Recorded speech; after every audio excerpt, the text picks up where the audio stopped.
This is the fourth installment of The Heretic, a series in which our writers express a wildly unpopular opinion.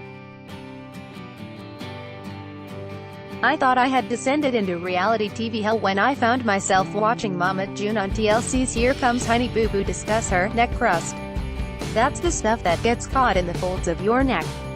Sandra Lee, aka Dr. Pimple Popper, uses local anesthesia to numb the surgical area on Tyler Taylor's forehead. TLC, yes, apparently it's a thing. And now along comes Dr. Pimple Popper. The TLC show, airing Wednesday nights at 10, features Los Angeles dermatologist Sandra Lee, who pops pimples and cysts for a living. TLC, or The Learning Channel, started with the highbrow notion of actually educating people before it decided that K+8 in the lottery changed my life counted as academic studies. In which case I now have a PhD in trashology. But hear me out. Pimple Popper, which, like everything on television nowadays, started life as a YouTube experiment with more than 2.5 billion views, might be the best thing on TLC yet. Article continued below. Granted, given the competition on the channel, this is not a hard call. But it has more drama, action and happy endings than you can squeeze from a newsy pustule.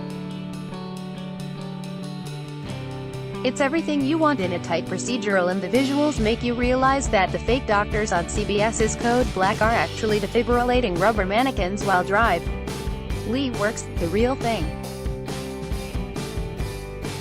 In one scene she takes out 5 massive cysts from the head of a woman and then allows her to squeeze the goo out of them. It looks so cute. Who's the perennially cheery doctor? Girl, you are making me work. More in this series. Give Toronto's most hated new piece of public art a second chance. Ode to Joy has an odious history. Dr. Pimple Popper might make you want to vomit, but you still won't be able to stop watching. And her legion of fans of pimple porn attest that watching the surgical procedures on television is about the closest thing that TLC has come to programming an actual learning show in a decade. Article continued below. But the show is not just surgical voyeurism. Lee is also changing lives with every episode. The backstories are compelling, with people who may have lived for decades with a debilitating condition, and then are literally transformed. These are big cases, Lee tells the Associated Press. We have people who have real things that are different, that stand out and are shocking, and we are making them look normal. It's a feel-good thing. Yes, Dr. Pimple Popper is, in many ways, a better dramatic show than Grey's Anatomy, if you can keep your lunch down. Tony Wong's most heretical guilty pleasures. This series is, of course, about defending the indefensible. Shows that people like to pan, like The Bachelor or Real Housewives, others may argue are grand social experiments that reflect the accelerated construct of North American mating rituals. Or it could be a load of baloney. The problem is, some days you feel like a bologna sandwich. Television is comfort food. There are days that you don't want challenging or thought-provoking fare. You want soothing and familiar when you're chewing on that warmed-over pizza. So the more revealing question might be, what's your guilty pleasure? Momofuku chef David Chang was bold enough to confess that he thinks Domino's Pizza is the bomb in the Netflix series Ugly Delicious. And that's as dangerous a comment as you can find in the chef world. A survey by Rotten Tomatoes of some favorite shows by television critics revealed a remarkable list that included Cops, TMZ, Judge Judy and the new Tribullet commercial. When people ask me what's good on TV, there are obvious standard-bearers like the Toronto shot The Handmaid's Tale for its bleak dystopian look at a world that's holding the mirror to our own. Or The Crown, a show that single-handedly humanized British royalty in a way that no documentary could. Or perhaps Better Call Saul for its exquisite and deeply empathetic look into the mind of a con man. But what do you really watch? In television, familiarity breeds contentment, which is why you see so many shows being remade today. Below, in no particular order, and just in time for summer rerun season, are some of my heretical guilty pleasures. Critic proof, baloney-friendly shows that might just be worth the day after remorse. House Hunters International, HGTV, Tuesdays 9:30 p.m. I'm a real estate junkie, and I still get goosebumps touring open houses in Real Estate Crazy Toronto. This HGTV show is a ratings juggernaut, and for good reason. The formula of a couple looking at 3 properties in some exotic locale and then deciding on the wishlist home is the stuff of every travel junkie's dream. This is my wallpaper when I'm not watching CNN, aka the Trump channel. Who wouldn't want a pied à terre in the south of France or a mountain lodge in Bhutan? The formula, of course, has to be viewed with a dash of salt. Just about no one ever decides on a home after viewing 3 properties, and sometimes the homeowners are recreating their decision-making process. Controversially, some house hunters claimed that they had already purchased their home, and producers ended up making them act out the process, viewing the other 2 properties they already rejected. Yes, we know they're sometimes faking it, but as long as the properties and prices are for real, we'll dream along. Top Gear, BBC Canada. Various times, it's astounding to think that a show about cars is the most watched reality-based series globally. In yet another life, I indulged a love of automotive iron by reviewing sports cars for the Stars Wheels section. But you don't have to be a gearhead to enjoy the crazy stunts of the BBC show that marries cars with popular culture and crazy stunts. The big-budgeted version co-created by acerbic and controversial former host Jeremy Clarkson was magic. An ostensibly pedestrian review of an economy car could take place in several different countries, end up on the cliffs of Dover, with a flyover by the British Air Force, and see more than one celebrity appearance. After Clarkson was fired during a filming incident, he decamped to Amazon, creating the Grand Tour with an even bigger budget. But he didn't recreate the quirk and pomp of the BBC version, now helmed by Friends star Matt LeBlanc. Bachelor in Paradise City, new season TBA. This spin-off of the Bachelor television series gives no pretense to finding true love. It's all about backstabbing and hooking up. And that's the way we like it. This is a much more cynical, ruthless version of the franchise. Men and women are unevenly matched and eliminated in weekly rose ceremonies in a kind of Hunger Games for the clueless. The show, which had a controversial 4th season over allegations of sexual assault that were dismissed after investigation, is perhaps the most honest in the Bachelor franchise.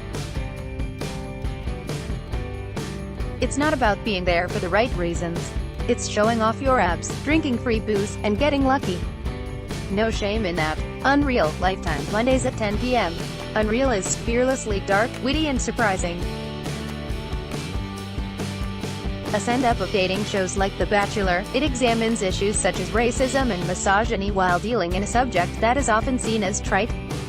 Sharp writing and biting interplay between the 2 female characters, Shiri Appleby as Rachel and Constance Zimmer as Quinn, illuminate what it takes to make a reality show. While the 3rd season did not live up to the premise of the first 2, it is still a cut above and more dramatic than the reality series it is based on. Also, they had a black bachelor before The Bachelor did. Married at First Sight, Lifetime, Tuesdays at 9 p.m.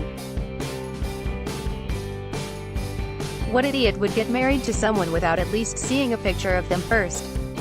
Plenty, it turns out. In this case, contestants are analyzed by a panel of experts, including a priest, a sexologist and a psychologist, and then find themselves in a banquet hall getting pitched, with predictably disastrous results. You can see the appeal though. In the have it now social media age, this is like having your own live dating app. Because courtship and foreplay are overrated anyway. 90 Day Fiancé, TLC Canada. In the United States, a special K-1 visa allows couples to marry within a 90-day window before the fiancé must return to their home country. That is the basis for high and low drama on 90 Day Fiancé. There are, of course, the tropes of the gold digger versus the rich old man, woman, the exploiter and the exploited, of racial and economic imperialism and culture clashes on an accelerated scale. After all, these folks have 90 days to get married and they can barely communicate. Some of the couple's incombustible relationships, such as Tunisian native Mohammed and American Danielle, or Russian native Anfisa and American husband Jorge, show the extents that we can go to assuage the debilitating crush of loneliness. Southern Charm, Slice, Mondays at 10 p.m. This should be called The Real Socialites of Charleston. Like any good Faulkner novel, it follows the lives of Southerners and is filled with class conflict, copious drinking and plenty of boorish behavior. Already in its 5th season, the show gives insight into a unique culture and has already produced spin-offs such as Southern Charm Savannah and Southern Charm New Orleans. The Real Housewives of Beverly Hills, Slice, Tuesdays at 9 p.m. I typically stay away from the Real Housewives franchise because there's only so much manufactured mean girl pettiness that Bravo can dream up before it gets silly. But The Real Housewives of Beverly Hills takes it to another level.